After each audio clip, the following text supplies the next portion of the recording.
Você que agora virá o Papo de Graça, vai ter Mateus até o capítulo 28. Se demorar 1 ano, 2 anos, 3 anos, é isso que você terá. Então, quem vier ao Papo de Graça vai ter Mateus em sequência. Eu comecei ontem e continuo hoje ainda no mesmo capítulo. Eu não sei quando é que eu vou deixar esse capítulo da genealogia, do verso 1 ao verso 17. Tem muito para falar ainda superficialmente.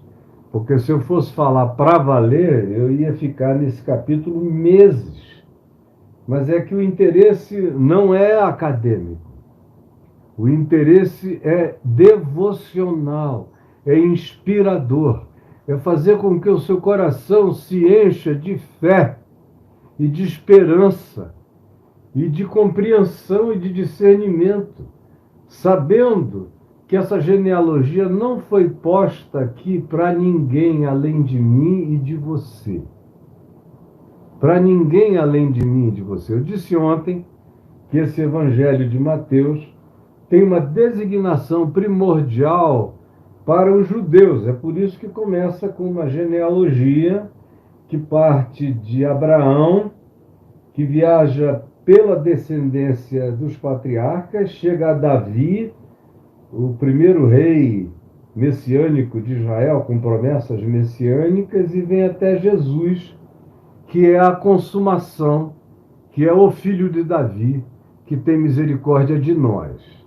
Então, um resumo do resumo. E ontem eu viajei por dentro das figuras super problemáticas dessa genealogia. E eu fiz uma viagem supersônica, só para dar aos que estão chegando conosco aqui agora uma compreensão simples de como essa genealogia carrega implicações de naturezas teológicas e de conclusões espirituais que, por si só, já derrubaria uma multidão de dogmas mentirosos que puseram na mente e no coração de vocês. Essa genealogia sozinha, já acaba com uma quantidade enorme de dogmas morais. Ontem, quando eu acabei de sair daqui, me mandaram um vídeo de um americano compridão sendo interpretado por um intérprete pequenininho que batia assim na metade, quase na cintura dele. E o cara aqui em Brasília falando num congresso de jovens da Assembleia de Deus. Cara, ele só falava em inferno. Eu contei quantas vezes ele falou hell, hell, hell, hell, hell. E o pequenininho dizia inferno, inferno, inferno. E era tudo, você é adúltero, inferno para você. Você é gay, inferno. Você é bi, inferno. Você é LGBTQIA, mas você é inferno. Você é não sei o que, inferno, inferno, inferno, inferno, inferno. Só inferno. E aquela moçada ali não conseguia aplaudir, né? Até que chegou uma hora que pediram aplauso, porque, meu Deus, aplaudir de dentro do inferno, o inferno é um horror. Vai chegar uma hora que nem mais os jovens da Assembleia de Deus vão aguentar tanto inferno. É inferno demais. Mas é o que estão anunciando a vocês. E vem essa genealogia com um monte de candidatos ao inferno. Seriam totalmente seres do inferno, segundo aquele pregador que está lá no meu Instagram, um varapau comprido que é um eco do inferno. Parece que a ponta do rabo está dentro do inferno e a vocalização são os ecos do inferno, é só inferno. Inferno e inferno. Aí ontem eu falei aqui dos párias da genealogia, nos versos 3 e 5, cheio de párias, vários párias, começando já de fato no verso 2. Tem ninguém que escape aqui pelas categorias daquele cara. Abraão foi mais do que bígamo. Isaac foi o único monógamo. Jacó teve mulheres e um monte de concubinas. Judá, eu contei especificamente as histórias e as tragédias dele e de todos os filhos de Jacó, que O único que escapava ali era José, e no vácuo dele, Benjamim, que era um bom garoto. José, sim, foi um cara maravilhoso. Mas e aí?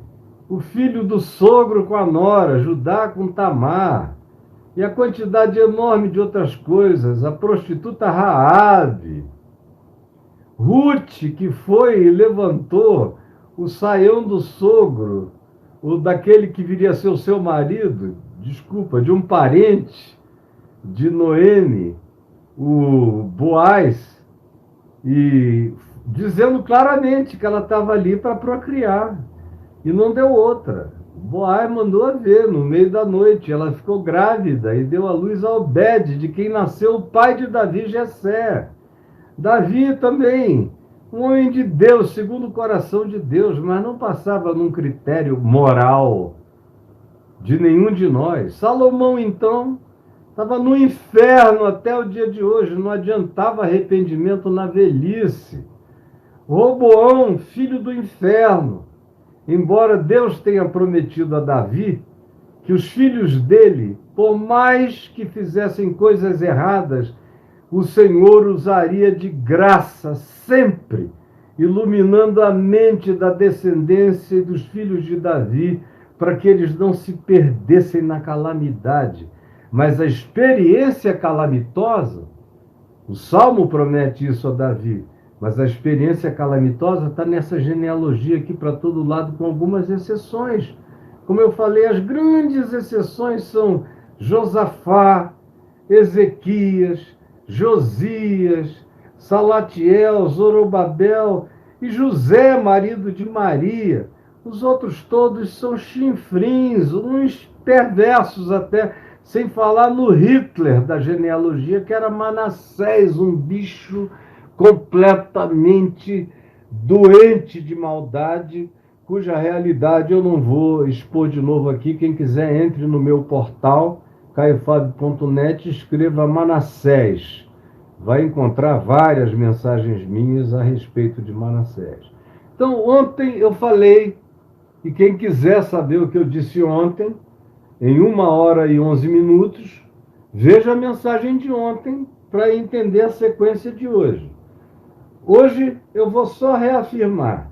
Essa é uma genealogia de párias, de corruptos, como a gente encontra aí em todos os lugares a prevalência de corruptos, especialmente nos versos 7, 9, 10, são corruptos contumazes. Tem escândalos, o escândalo de Ruth descobrindo as coxas daquele que veio a ser o pai do filho que ela teve, que nem a conhecia direito, foi na noite, foi por ordem da sogra, vai lá e faz isso para você, para a gente não morrer sem que você tenha um filho, e sem que o meu filho deixe de ter geração em Israel. Ela foi lá e não quis saber. A expressão é descobriu-lhe os pés, era uma forma educada e pudica de dizer, levantou-lhe as pernas, as coberturas da coxa, deitou na coxa. Qual é o homem que aguenta isso durante a noite, sozinho no campo, no trigal? Diz, vem cá, minha filha, que eu vou fazer pão. Então, corruptos, escândalos diversos, o mais rumoroso deles é Judá pegando Tamar, é esse da mulher Ruth que levanta a saia do cara para transar com ele. É o de Davi pegando a mulher de Urias e ainda dando um jeito de matar o marido dela. Coisa nojenta. Mas esse homem continuou vivo para Deus. Ele não foi eliminado, nenhum deles.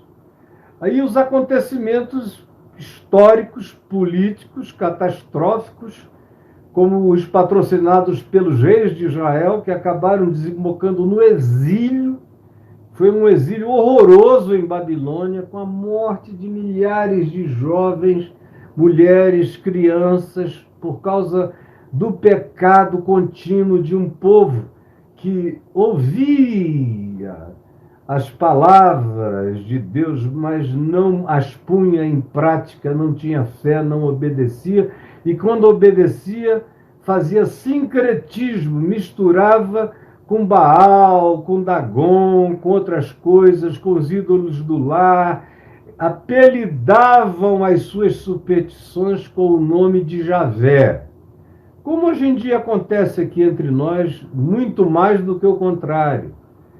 E também as etapas históricas desse desenvolvimento foi o que a gente viu ontem e viu que essa divisão de 3 períodos de 14 gerações foi uma decisão arbitrária de quem construiu a genealogia, porque no Velho Testamento você tem mais gente nessa genealogia, você tem também em Lucas, tirando de Abraão, sem contar de Adão até Abraão, você tem outros personagens nessa genealogia.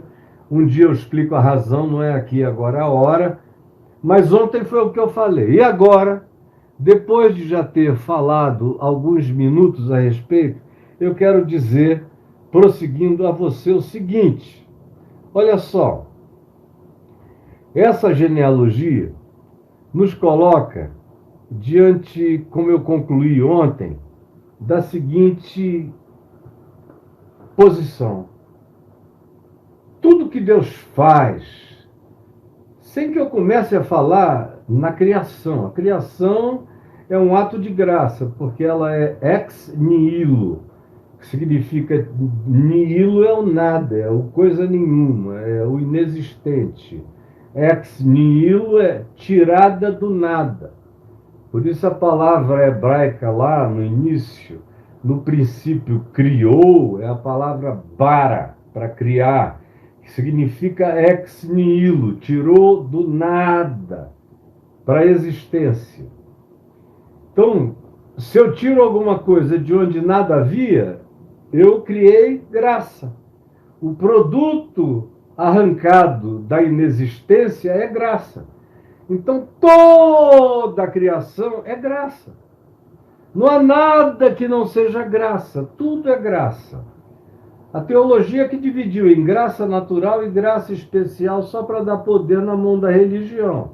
Mas, na realidade, isso é uma divisão arbitrária da teologia, que não se sustenta numa discussão pau a pau com quem entenda das coisas. Não aguentam o embate, por isso fogem. Porque o Cordeiro de Deus já foi imolado antes da fundação do mundo. Portanto, a criação já acontece sob o signo da redenção, da graça especial. A criação é graça especial, a salvação é graça especial. Tudo é especial na graça e tudo é graça especial. O resto é teólogo querendo dividir, separar o joio do trigo, que Jesus disse que era para não fazer. Agora preste atenção. Eu concluí ontem dizendo, olha só, como é que a viagem até Jesus é uma viagem de misericórdia e de graça. É de gente que não merecia. Ninguém merecia.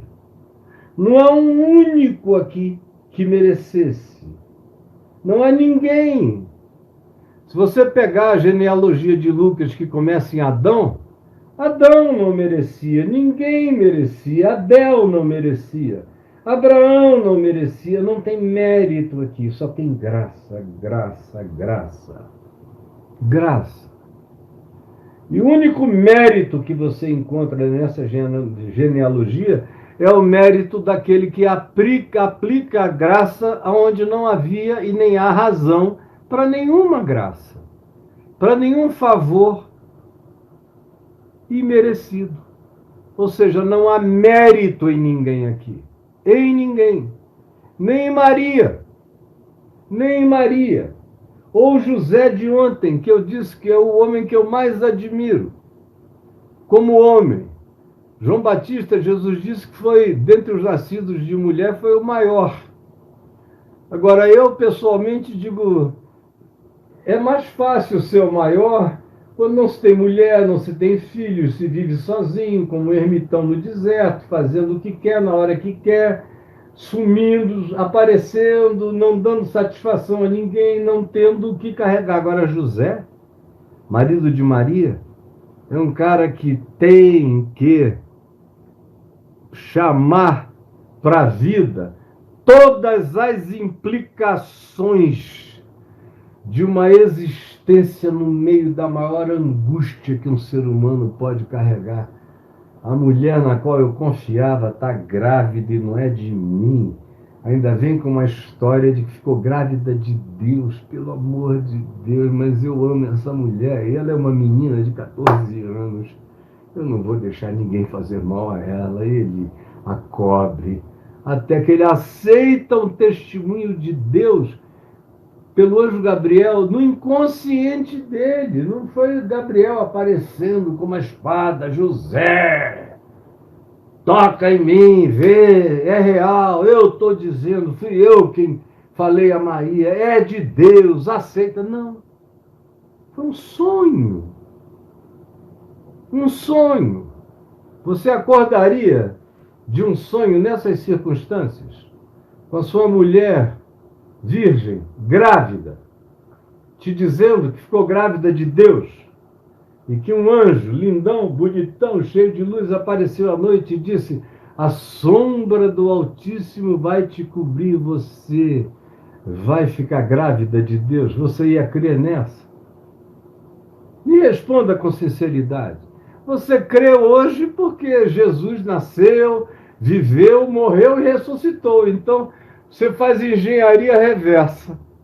Da ressurreição para trás, aquele que ressuscitou dentre os mortos ter nascido de uma grávida parece ser natural e óbvio. Mas você pegar do nada e do nascimento virginal para frente, tem que ter muita, toda a fé. E para um homem daqueles dias do primeiro século, onde adultério era punido com apedrejamento, e a vergonha do homem traído seria horrorosa. E por mais que ele tomasse outra mulher e que aquela que o traísse fosse apedrejada, isso não recuperava a dignidade do indivíduo numa vila de 1.000 pessoas. No máximo, Nazaré era muito pequenininha, todo mundo pedia coisa na casa do outro, todo mundo se conhecia. Mas esse homem, José, recebe um sonho. Um sonho. Olha, eu já casei com a Adriana, eu velho e ela velha, né? Vai fazer 25 anos. Daqui a mais nem tanto tempo a gente vai fazer bodas de prata. Mas quando eu a conheci, ela era uma linda mulher de 43 anos, que parecia que tinha 30. Linda, gostosa, rostinho maravilhoso, aonde a gente ia, todo mundo dizia: que mulher é essa? Como é que ela conseguiu ficar tantos anos sem ninguém, fugindo dos homens? Eu dizia, ela sabia quem ela estava esperando. E eu cheguei, do ponto de vista etário, ainda jovem, mas idosíssimo de vida, já tinha vivido pelo menos umas 4 vidas intensas. Cansado, já tinha experimentado tudo de ruim e de glorioso na existência, tanto local no Brasil como no mundo inteiro. Teve um tempo que eu olhava e dizia: a única coisa que me distancia do presidente dos Estados Unidos é um telefonema.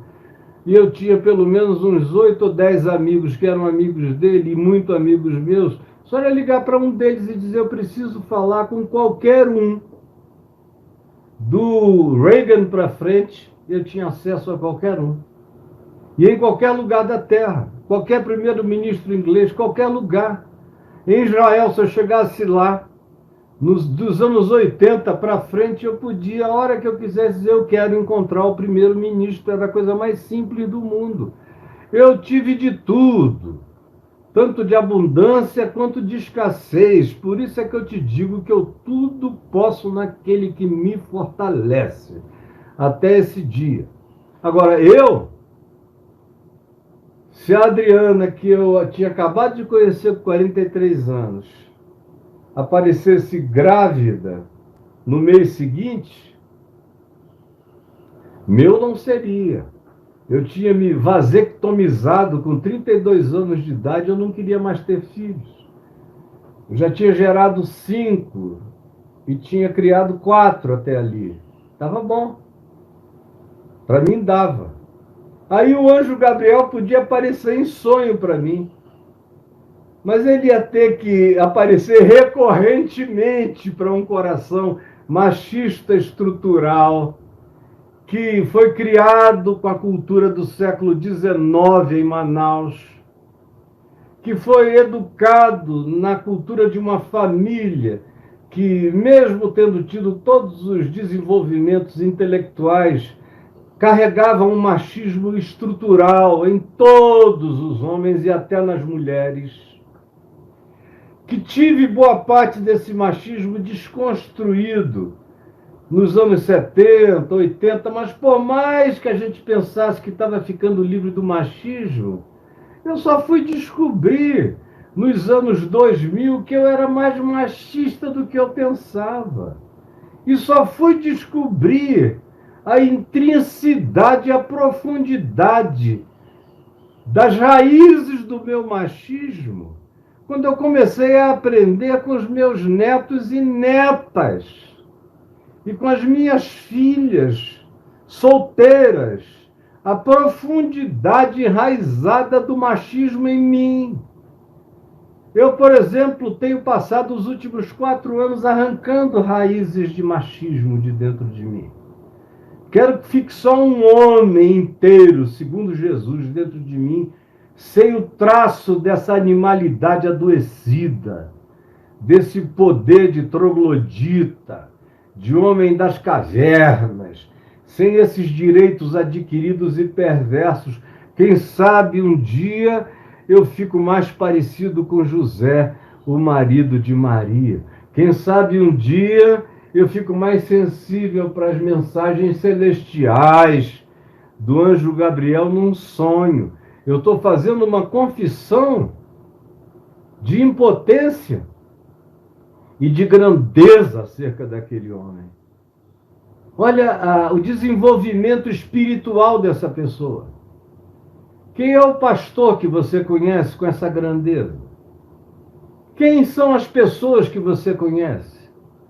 Eu, particularmente, quando conheço algum homem assim, é porque ele é atrofiado mentalmente, ele tem dificuldades cognitivas, a mulher está traindo e ele diz que é tudo dele, porque ele não quer admitir, ele entrou num processo de auto-engano. Mas não um sujeito maltratado, lutando contra a própria consciência e dizendo: eu não posso deixar essa menina ser apedrejada, mas o filho não é meu. O que eu vou fazer? Me ajuda, ó Deus. E aí vem um sonho dizendo: não temas, não temas, não temas. Não é teu, mas é para ti. Não é teu, mas é para ti. É confiado a ti. É de Deus, para tu criares. É Deus confiando o filho dele a essa educação de um homem que tem a grandeza que nenhum dos teus pais tiveram nessa genealogia inteira. Não tem ninguém nessa genealogia, nem de longe sequer maior do que José, o marido de Maria, o pai terreno de Jesus. Ninguém com essa grandeza. E eu concluí ontem dizendo que podia haver uma quantidade enorme de pessoas que vêm dizendo para si mesmas: a graça não é para mim, eu sou safada demais, já pequei demais, já traí demais, sou compulsivo demais, os meus erros são inapagáveis, não dá, as coisas que eu já fiz não tem perdão. E você vai para as igrejas e as igrejas dizem que tem pecados, não é o pecado contra o Espírito Santo, que os crentes não sabem nem o que é.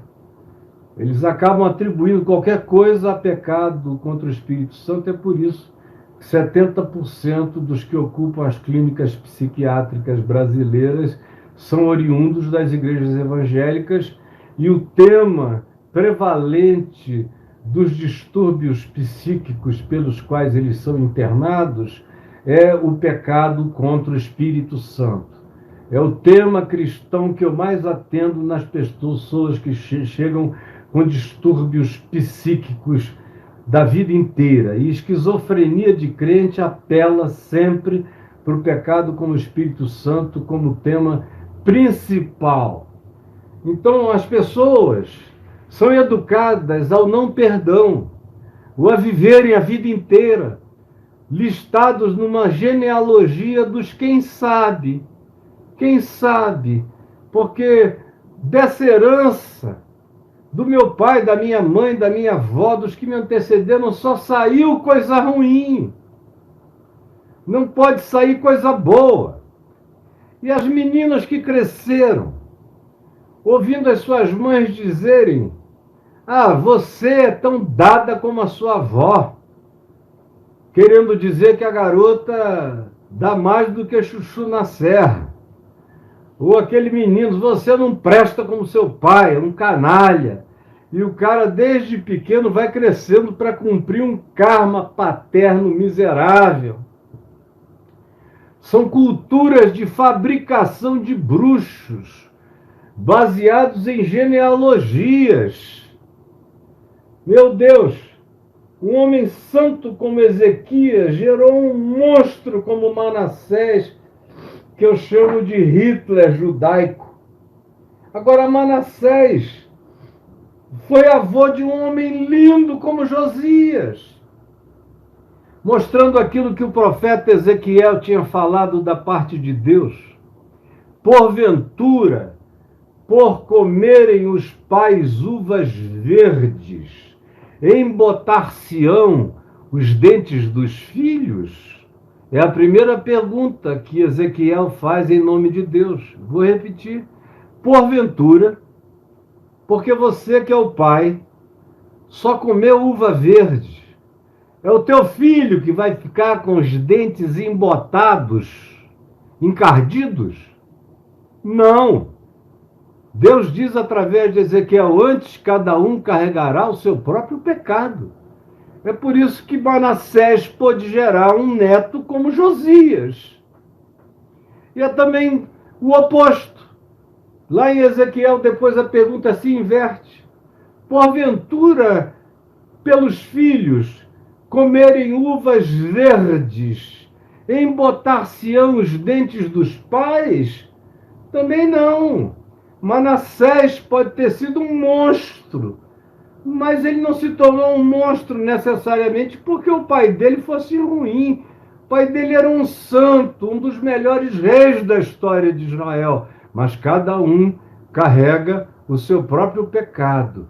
E sobre o pecado de todos nós existe uma graça suprema e sublime nos cobrindo, porque a convergência, o nexo misericordioso de toda a história humana e de toda a genealogia humana é essa convergência para o Cristo de Deus, em quem todos os párias, todos os corruptos, todos os escândalos, todos os acontecimentos trágicos, todas as situações da vida, todas as ambivalências humanas tiveram a sua convergência na cruz e ouviram o mesmo brado: está pago, está consumado.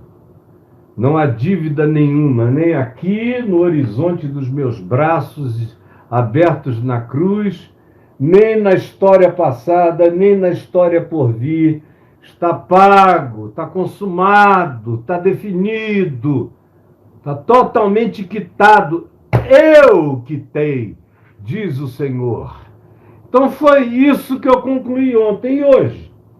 O que eu quero dizer a você?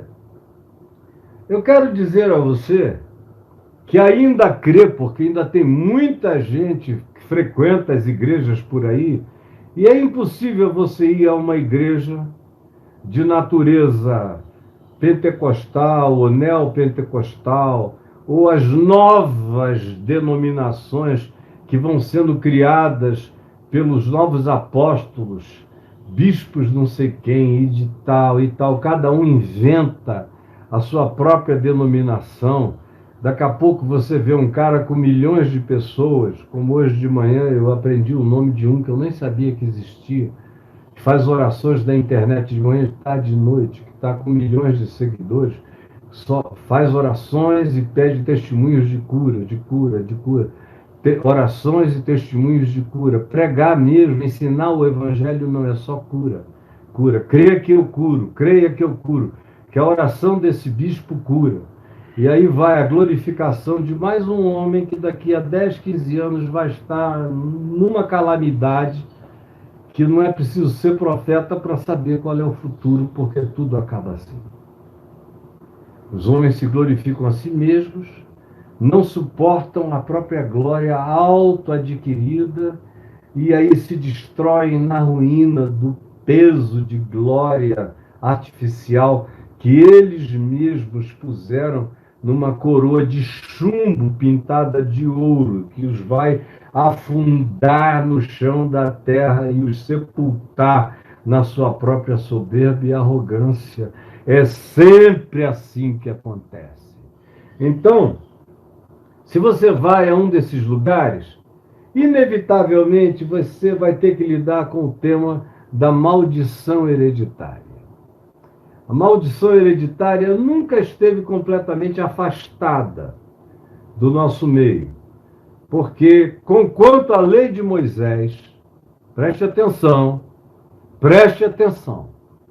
conquanto a lei de Moisés dissesse que Deus visitaria, isso era na lei de Moisés, que foi cumprida na cruz, por aquele que antes de ir para a cruz disse sobre as leis de Moisés, eu, porém, vos digo. E mudou o critério e a referência por uma subjetividade muito mais profunda, para calar toda a boca e fazer todo mundo andar em quebrantamento, sem poder dizer, eu não sou assim, porque todos pecaram e todos carecem da glória de Deus. Porém, na lei de Moisés, o Senhor disse, eis que eu visitarei a iniquidade dos pais nos filhos, até a segunda e a terceira geração. Visitarei a iniquidade dos pais dos filhos, até a segunda e terceira geração. Isso Moisés. Agora, o próprio Deus diz a Davi, se os teus filhos pecarem e transgredirem, eu os açoitarei com a vara da história. Com as lambadas, eles vão experimentar o cacete da eternidade no espaço-tempo. Mas eu não permitirei que nenhum deles se perca. Como foi o caso de Salomão e de Manassés, que são os exemplos mais nojentos disso. Mas quando você lê o livro de Eclesiastes, é o Salomão velho, dizendo tudo que eu vivi é idiotice, é vaidade, é um arrependimento existencial profundo. E Manassés, o Senhor mesmo disse, olha como Manassés está arrebentado, como ele foi ao inferno e está gritando misericórdia de lá. O meu coração, a minha misericórdia é maior do que o meu juízo, e o tirou de lá, e o deixou voltar para casa e morrer no seu leito. A própria genealogia dá um testemunho diferente. E aí vem, depois de Davi, você vê Ezequiel, que eu citei aqui, num certo sentido, contradizendo Moisés. Moisés diz, eu, Senhor, visitarei a iniquidade dos pais e dos filhos até a terceira e quarta geração. Vem Ezequiel e pergunta, em nome de Deus, porventura, por comerem os pais uvas verdes, embotar-se-ão os dentes dos filhos, e diz, não mais, antes de Jesus. Em Jesus, então, é que isso acabou. Lembram da pergunta em João 9, dos seus apóstolos, perguntando sobre o cego de nascença, quem pecou, esses ou seus pais, para que nascesse cego? E Jesus disse, ninguém! Mas foi para que nele se manifestem as obras de Deus. Os karmas são quebrados, todos eles em Cristo e na cruz.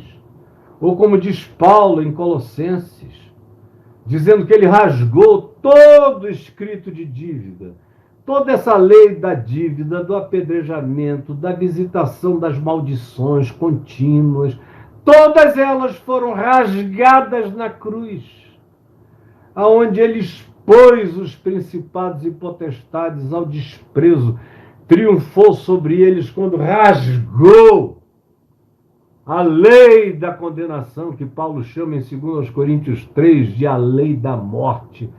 Diz que o ministério de Moisés era o ministério da morte, mas que estava em estado de desvanecência, e desvaneceu-se por inteiro diante do esplendor, da resplandecência, da glória de Deus na face de Cristo, segundo aos Coríntios capítulos 3 e 4, pelo amor de Jesus. Entenda isso.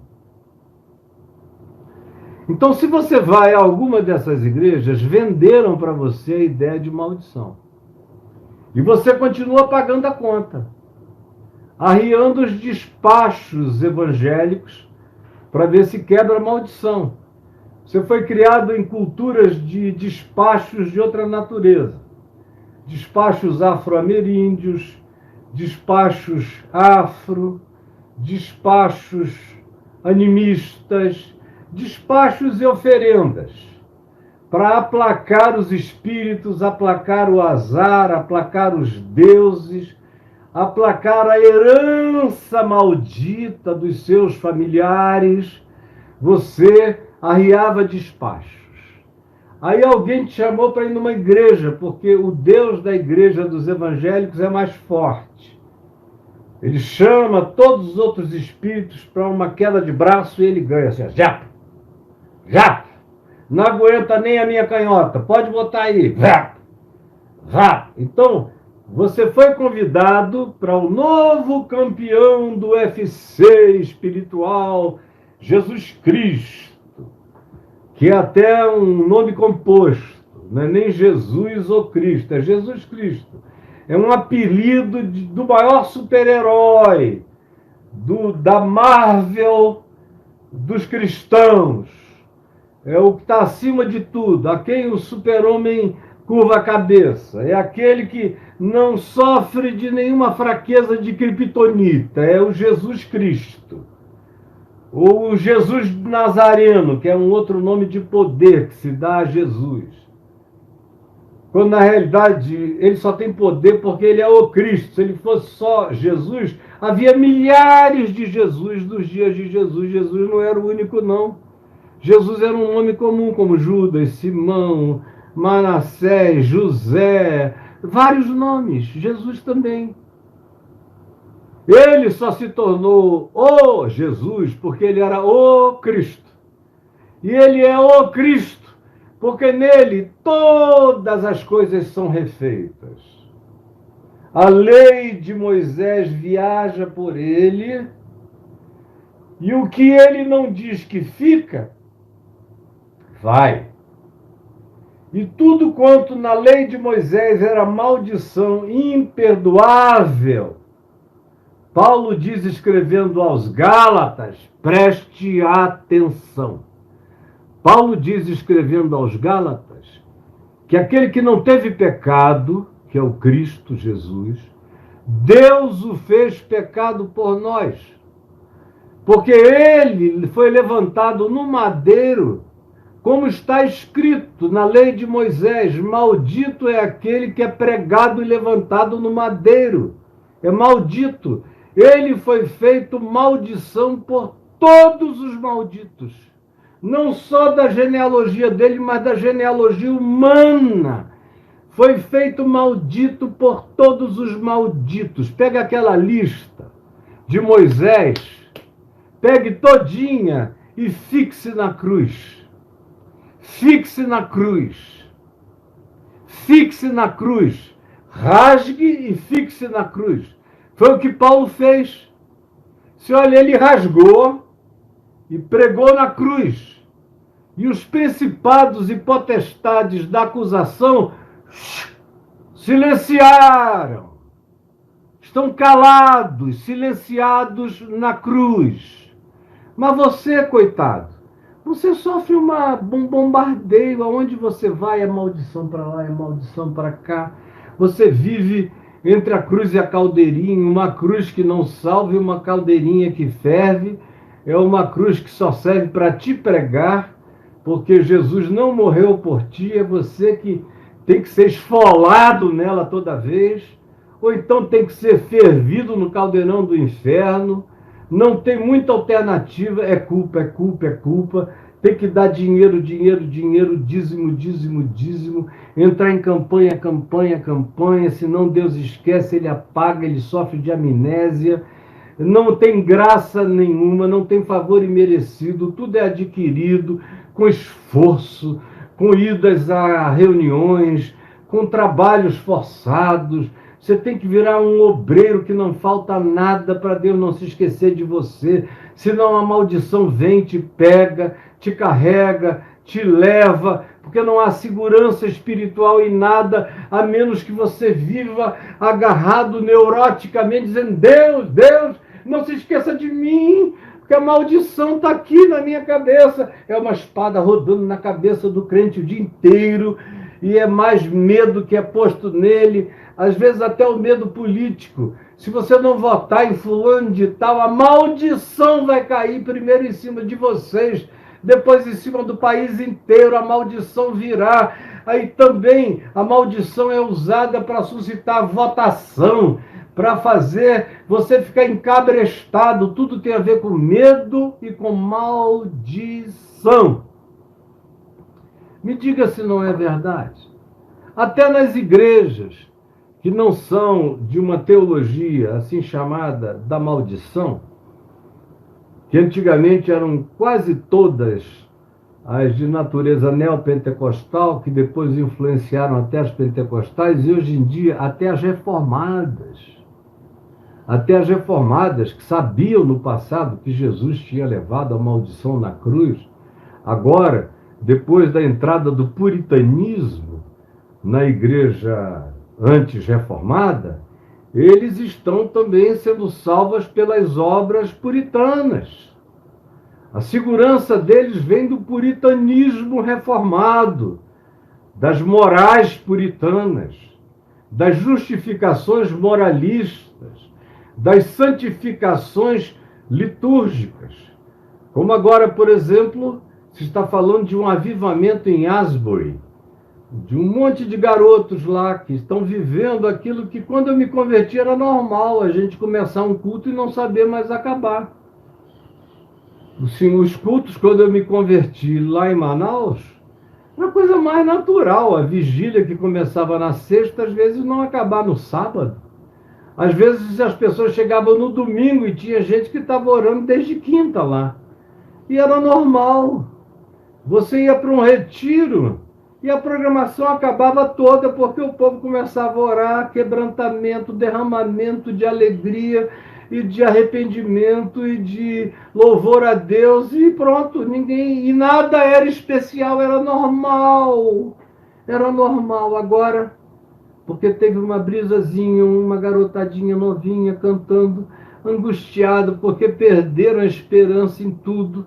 A igreja americana morreu, foi vendida, se vendeu politicamente.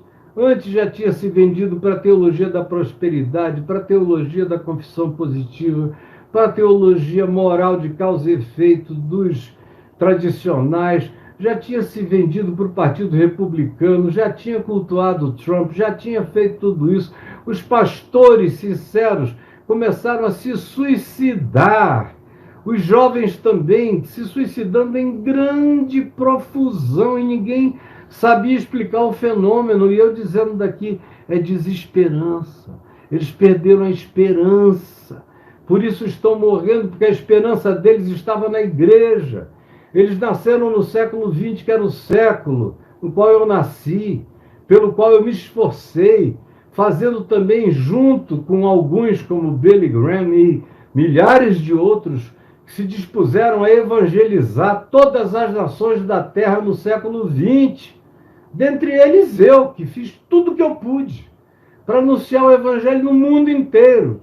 Aí eles veem o século virar e a igreja entrar num despenhadeiro para baixo, ficar uma coisa horrorosa.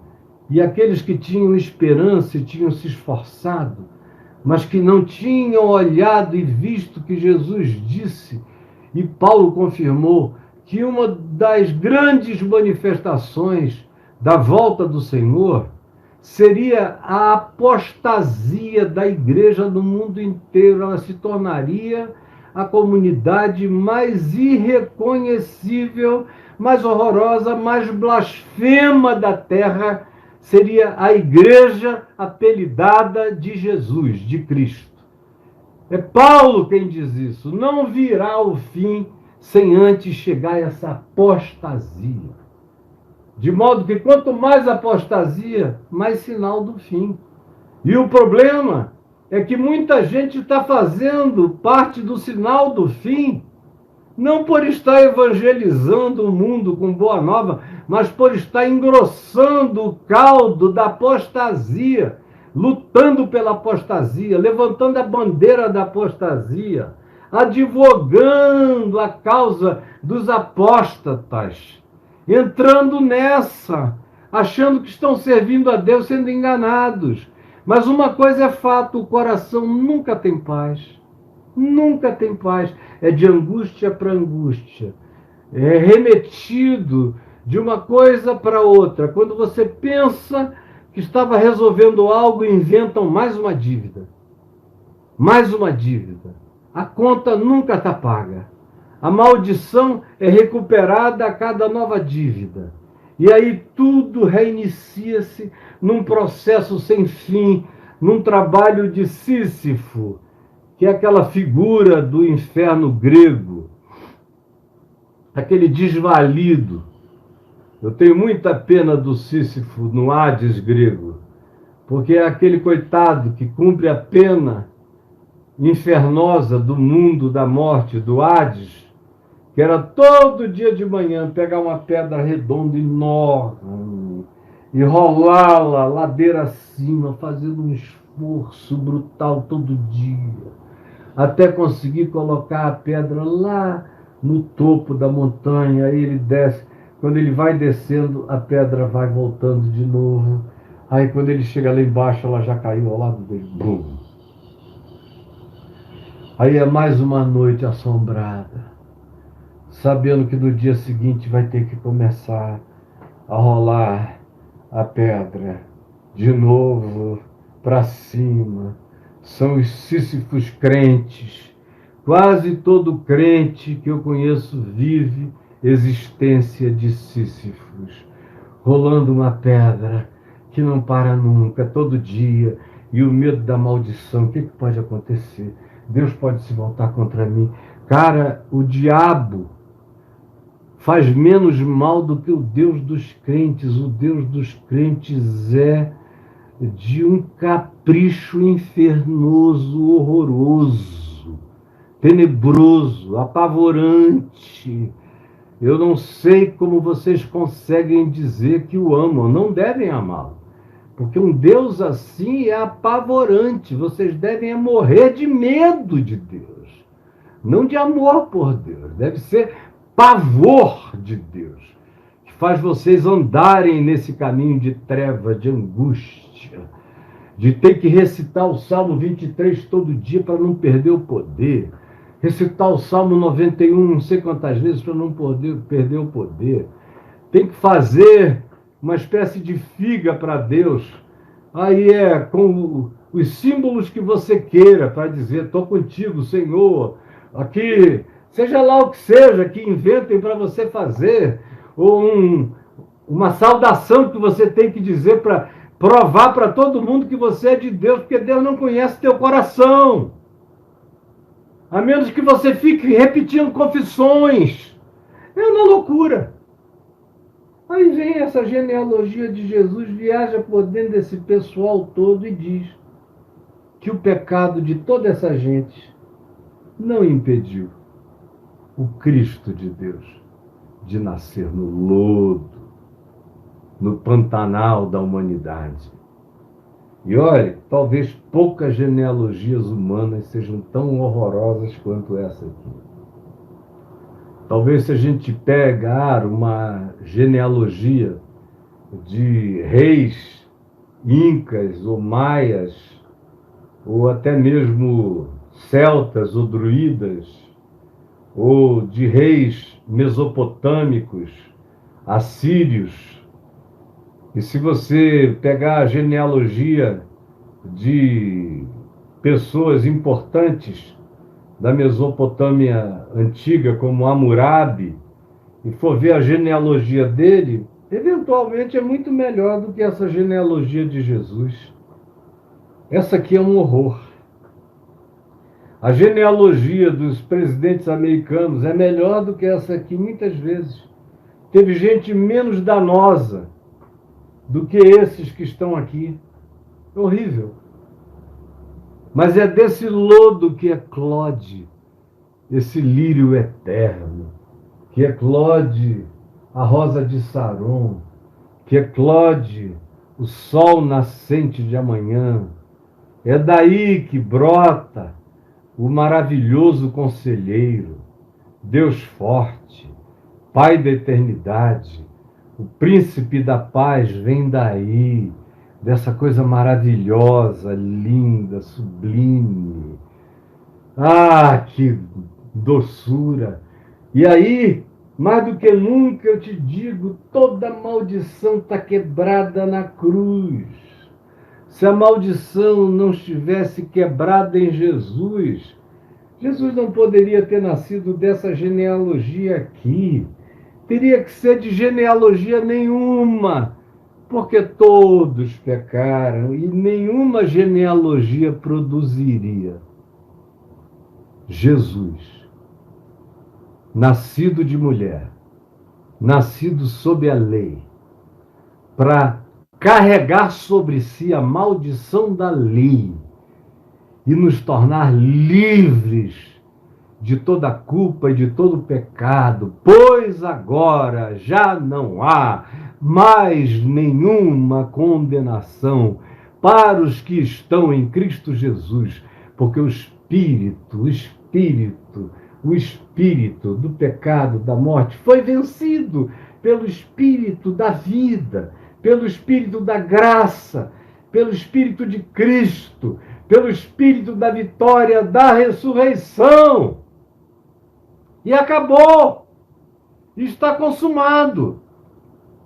Então preste atenção, eu já falei mais de uma hora. Eu vou parar aqui. A maldição acabou. Jesus a levou na cruz. Se você voltar a esse assunto é porque você é um incrédulo de verdade. Você não se apropria jamais do que Jesus realizou. Nunca esteve consumado para você porque você não deixa, ou porque você frequenta os lugares aonde a cruz não vale, nem é pregada. Onde o que vale é a oração poderosa do bispo, do apóstolo, do nosso profeta. É a oração do sacrifício das 6 da tarde. É a oração, ou é a novena, ou é o arreio que você faz de algum despacho de crente ou de qualquer outra coisa. Mas não foi feito de uma vez para sempre, como diz o Novo Testamento. Diz que em Jesus, quando a gente crê, essa cruz não se levanta nunca mais, foi uma vez para sempre. Eu criei e está consumado. Nunca mais ela vai precisar se repetir para mim. Eu não terei nunca mais dúvida alguma. Ele levou, ele fez, a palavra dele é fiel. Ele na cruz justificou a Manassés. Justificou a Davi, morreu por Davi. Morreu por Judá, morreu por todos esses reis perversos de Israel, morreu por Batseba, no seu tesão por Davi, Davi no seu tesão por ela, morreu por todos esses. Não há nenhuma criatura, Homo sapiens, ou Neandertais, ou de qualquer outra natureza que tenha tido o mínimo de consciência pessoal pela qual Jesus não tenha morrido e levado a culpa de alguma natureza consciente sobre ele. Não apenas a culpa humana, mas também aquilo que mexeu com principados e potestades do bem e do mal em todas as dimensões cósmicas e multicósmicas. A cruz é o evento de vórtice mais absoluto que os universos já conheceram. É dali que tudo procede na criação, da imolação do Cordeiro antes da fundação do mundo. É ali que tudo se conclui, na morte do Cordeiro, na história, como testemunho definitivo que está feito e acabado e consumado.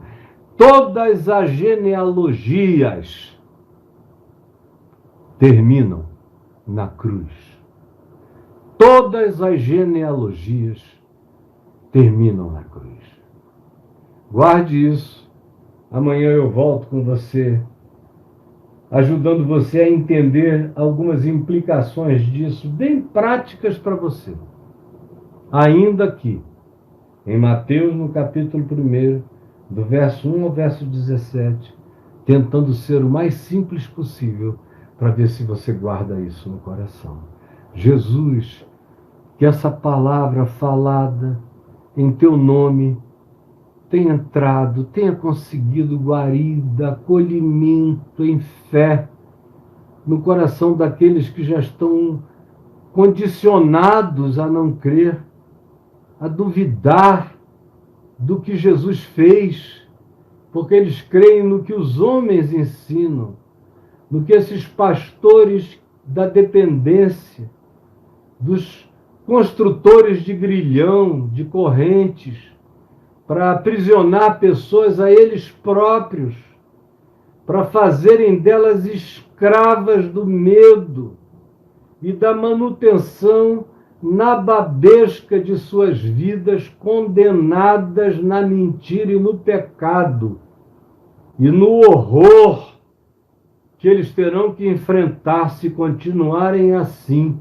sem se arrependerem das suas obras perversas, praticadas em teu nome como mentira contra o próximo, como engano.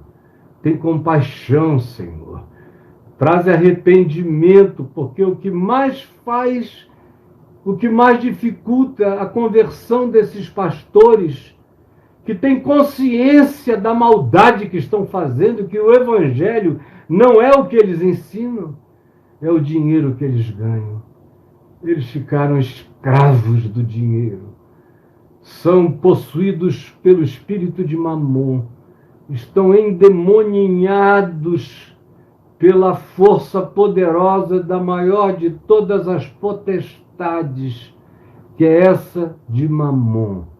É o espírito da cobiça, do poder e da grana, e das autoridades e das forças políticas, e de se tornarem os mandões dos homens, aqueles servos maus que tu dirás acerca deles: apartai-vos de mim, eu nunca vos conheci.